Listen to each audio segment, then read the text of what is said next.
Hello, I am Endlessness and welcome back to Final Fantasy VII Ever Crisis, and in this video I'd like to give you a guide for the floor B28 in the Burrell Tower event.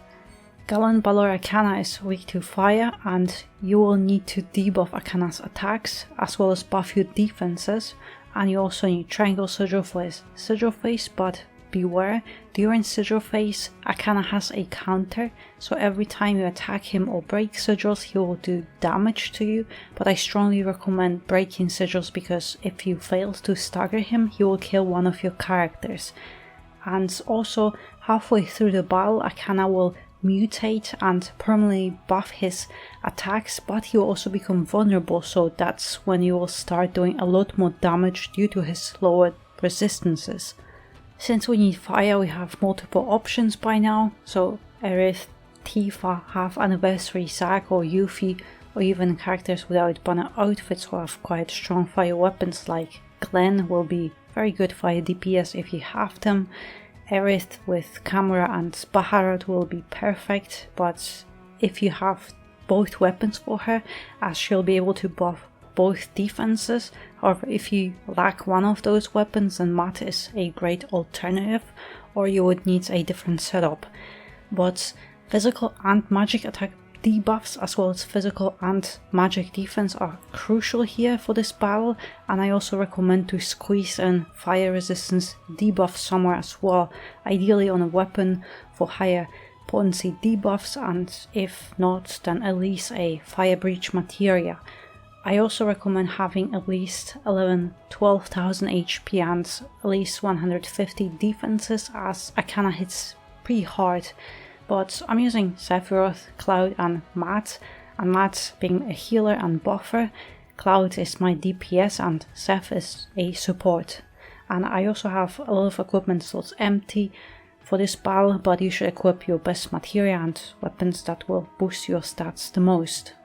Matt has Gear Voucher outfit with Gigantic Shield, Centipede for heals and P-Def buffs, Core Defender for M-Def buffs, Ultimate Weapon and a Triangle Sigil, and this one is just a defensive stat stick. And in sub-equipment slots, Matt has Syringe and 4-point Shuriken for HP, Guild Weapon with Magic Defense for all allies. Sephiroth has Fire Mastery outfit with Crimson Flare, Radiant Edge to debuff fire resistance, and Kuja for attack debuffs, as well as Genji, Triangle Sigil, and this one is just a defensive stat stick in fire slot.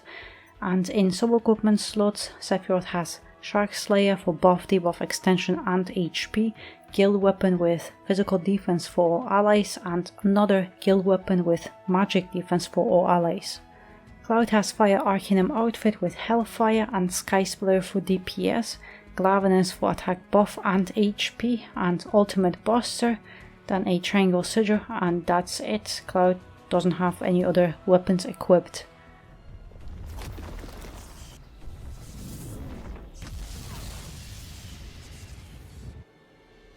As soon as the battle begins, switch to defense.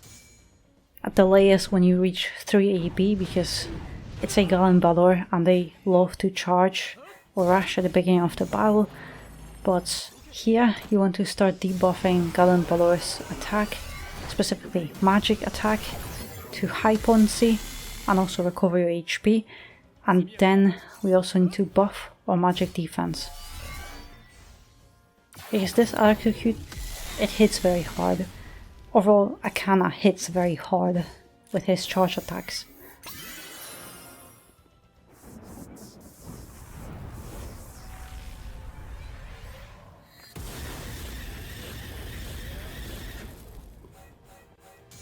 And we are stunned, that's annoying, but also it depends on your DPS, because if you did enough DPS, you could also have here already Sigil phase. But for me it will take a little bit longer. But as soon as you can, debuff fire resistance, because that will significantly increase your DPS.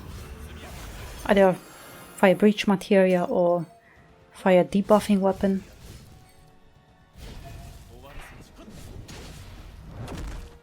But here it's fine.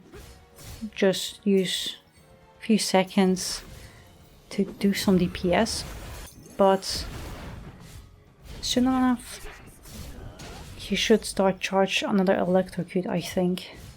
But I'm not using Genji yet. I will wait till he gets vulnerable, because then we will do a lot more damage. And actually, yeah, here comes electrocute. Another one.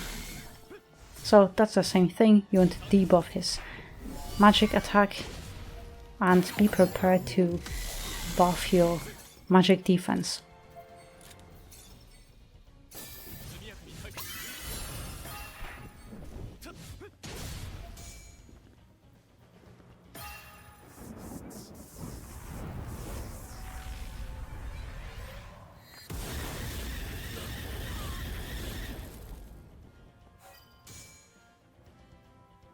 This stun is annoying,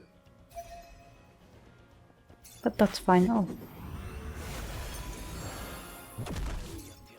A little bit surprising, because here we could have had a sigil phase, so you can get it immediately after electrocute and when you're stunned, but it also depends on your DPS how fast you can delete the HP bar. I think I'm on the border of getting it.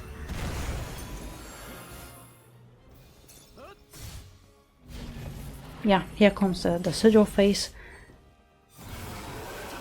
And I recommend stay on healer and pay attention to the HP bar of two of your other characters, so that you can choose whether you want to heal or help breaking sigils. Because yes, you could just stay and keep healing, but then he'll continue to hit you harder. So I think it's just this balance between healing and helping to break sigils, but ideally halfway through you want to be at around 20 sigils still to having to break. And I know Cloud is already in a red HP bar, but it's fine. In my opinion, you just have to decide whether you want to heal, what's more important, to heal or just push to break that sigil phase. Because the longer you are in it, the more hit you get.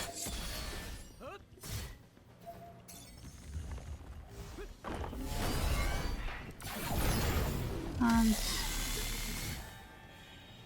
let's go with the summons, because there is no point to sit on them.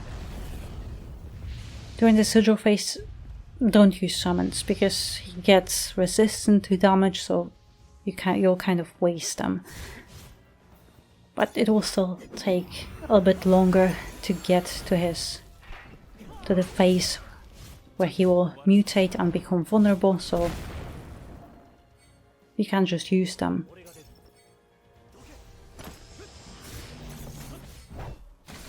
And that's another electrocute or jolt.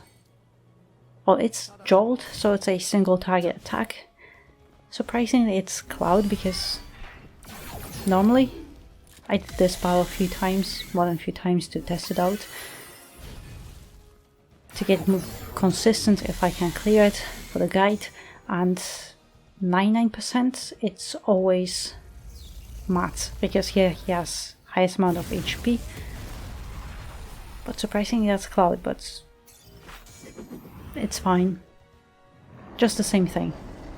Debuff magic attack, buff magic defense. Because that single target attack, it really hits hard, but now it's mutate, and where a DPS, well, phase or just the rest of the battle begins.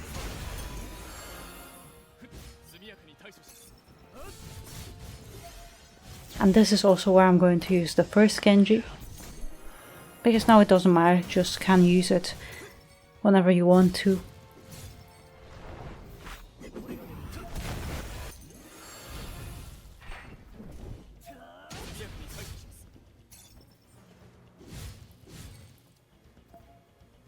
Also, don't be too comfortable, because soon enough, yeah, I just wanted to say that soon enough that he will start charging another attack, and this one is a physical one, but here Cloud's ultimate buster ability is also very helpful because that's another Kuja, so it will be much faster to debuff that physical attack buff and also debuff it to max potency.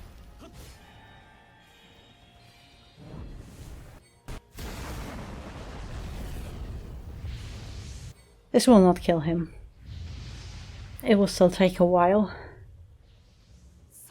but I want to use that shield because I rather save AEB to be able to immediately heal after.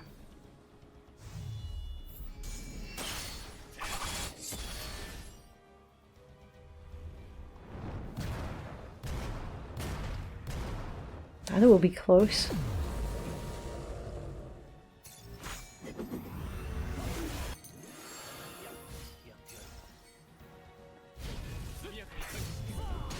But I can't say that the single target attacks are 100% consistent, because in my case until now, just in some battles some other characters get targeted, but for me Matt has been most frequently targeted. But surprisingly not in this particular battle.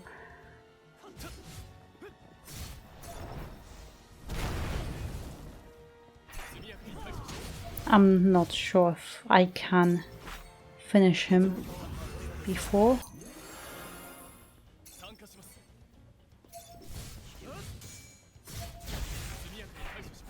On this bolt sweep, I would rather... It depends on your HP, but... No, actually I was just waiting if he will start charging it another attack, but... It just depends. You do a lot more damage in his vulnerable phase that you can, when you see that he is close to being dead, then just start pushing just to finish him off. But yeah, that's the whole battle. I was very scared of Gallonbaloir Acana because I still remember the extra story section where he was incredibly tough. But yeah, that's the whole battle. So I really hope you found this guide helpful. Thank you very much for watching, and I hope to see you next one.